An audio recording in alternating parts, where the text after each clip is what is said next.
అన్నాడు. ఆ తర్వాత నా పార్టీలో రమ్మని కూడా అడిగాడు. ఏది మళ్ళీ 2011 డిసెంబర్లో యాక్చువల్ నన్ను వాస్తవానికి నేను సభలో మాట్లాడుకుంటూ వచ్చాను అక్కడికి. పార్టీలోకి రమ్మని అన్ని తెలుసు కదా, నా బాగా పాపులారిటీ ఉంది, పార్టీ గెలుస్తుంది, నువ్వు గెలిస్తే నువ్వు రానా అని చెప్పి కూడా నన్ను అడిగాడు.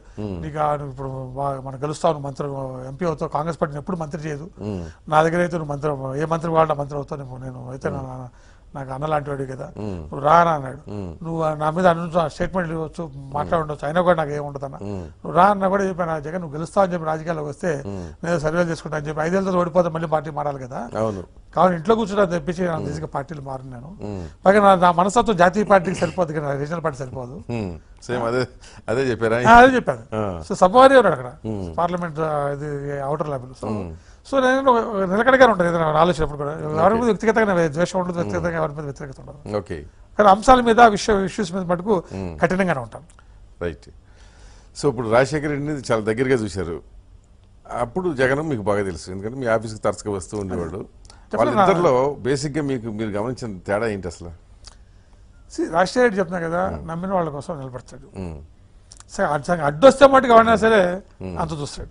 సో మధ్యలో నాకు ఆయన కూడా తేడా వచ్చింది. నేనేదో అడ్డని చెప్పి కొంతమంది క్రియేట్ చేస్తే సీఎం కోసం మా ఇద్దరు కూడా 2 ఏళ్ళు ఆల్మోస్ట్ గ్యాప్ వచ్చింది.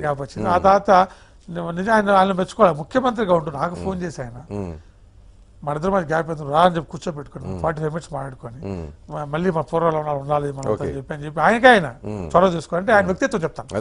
అండ్ ఆయన ఎక్కడో బెస్ట్ ఈడేది నాకు ఎంపీ, నేను ముఖ్యమంత్రి, మొత్తం పార్టీ మోస్ట్ పవర్ఫుల్ మ్యాన్.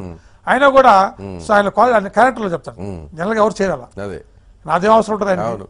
ఆయన కూడా అంటే గతంలో ఎదిరించి చేయగలిగే పరిస్థితుల్లో కూడా లేరు అప్పుడు ఎవరు.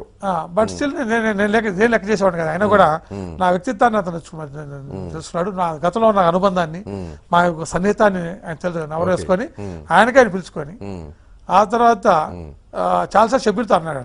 రాజగోపాల్ వ్యక్తిత్వం ఉందో, మాట్లాడే మాట కట్టుబడి ఉంటాడు, అందుకే నాకు అంటే ఇష్టం, మా ఇద్దరు తేడా ఉన్నాయి. సో అటువంటి వ్యక్తి అనమాట. ప్రత్యర్థి సరే ఆయన గౌరవించే వ్యక్తి, ప్రేమించే వ్యక్తి, అభిమానించే వ్యక్తి అనమాట. సో ఆ విధంగా అభిమానానికి, పూర్వ సంబంధాలకి విలువ ఇచ్చి సో రాజశేఖర్ అందులో ఏమాత్రం స్నేహితులకి ఖచ్చితంగా ఆయన నిలబడే వ్యక్తిత్వం. ఓకే, కావాల్సిన వాళ్ళకి, నమ్మిన వాళ్ళ కోసం. వాట్ జగన్? సో జగన్తో నాకు చెప్తున్నా కదా, నేను 5 ఏళ్ళు ఎప్పుడు మాట్లాడలేదు, ఒకే ఒక్కసారి ఫోన్లో మాట్లాడాను. బట్ అంతకుముందు అసలు అంతకుముందు వ్యాపార పరంగా మాత్రమే అతనికి ఏదైనా పలుకులో చెప్పాను తప్పించి నాకు నేను 5 years పవర్లో ఉన్నప్పుడు జగన్తో మాట్లాడాను, ఒకే ఒకసారి ఫోన్లో మాట్లాడాను. ఆ తర్వాత ఎలక్షన్ రిజల్ట్ ముందు పులివెందులో కలుసుకున్నాం, పెళ్లికి వెళ్ళాను. రిజల్ట్ వచ్చే ముందు రాజశేఖర్ గారు వచ్చారు, ఇంట్లో కూర్చున్నాం. ఆయన దిగి నేరుగా పెళ్లి చూసుకున్నారు, దగ్గరికి వచ్చాడు, ముగ్గురు కూర్చున్నాం, అప్పుడు మాట్లాడుకోవటం. సో ఆ రోజు అక్కడ మాట్లాడుకోవటం. సో అందుకే నాకు పెద్దగా సో అంత ఇది రాజకీయంగా లేదు. బట్ అఫ్ కోర్స్ ఆ తర్వాత మనం రకరకాలుగా వింటున్నాం, రకరకాలు చూస్తూనే ఉన్నాం. సో అందులో వెళ్ళటం కూడా మంచిది కూడా. ఇప్పుడు ఈ తరంలో ఇప్పుడు వెళ్ళటం నేనేదో మళ్ళీ గుచ్చి ఏదో అట్లా మీరే చాలా అంశాలు మీరు లేవనెత్తారు, చాలా అంశాలు మీరు పోరాడారు, అనేక అంశాలు మీరు కూడా చూస్తా కదా.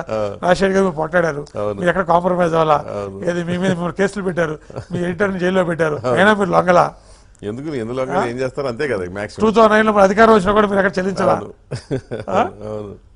సో మేము అప్పుడు అనుకున్నా తర్వాత 2009లో అధికారం వచ్చినాక చాలా మంది అన్నారు అనమాట, ఏమైపోతారు రాధాకృష్ణ గారు, ఏమైపోతారు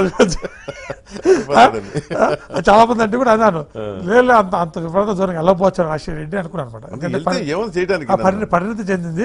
పైగా ఇది కూడా అన్నాను, ఆయన కూడా అన్నిటి తెగించి, నాకు తెలుసు రాధాకృష్ణ గారి గురించి అన్నిటి తెగించి ఆయన మళ్ళీ కింద నుంచి మొదలయ్యాడు, మళ్ళీ కిందకి వెళ్ళి మళ్ళీ మొదలు పెడతారు, ఇబ్బంది ఆయనకి. ఇదే చెప్పాను. సో ఆయన మనస్తత్వం, నా మనస్తత్వం, అందరితో ఒక రకమైన మనస్తత్వాలు, అన్నిటి పొట్లాడే మనస్తత్వం అంతే, ఏమో దేనికైనా సరే.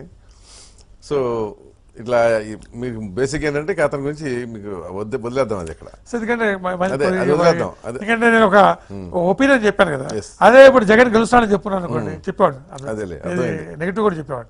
ఇవాళ ఓడిపోయి అతని గురించి ఎందుకు నేను ఇప్పుడు చెప్పడానికి ఏమంటే ఏదో ఇప్పుడు నేను ఏదో కావాలని చెప్పినట్టు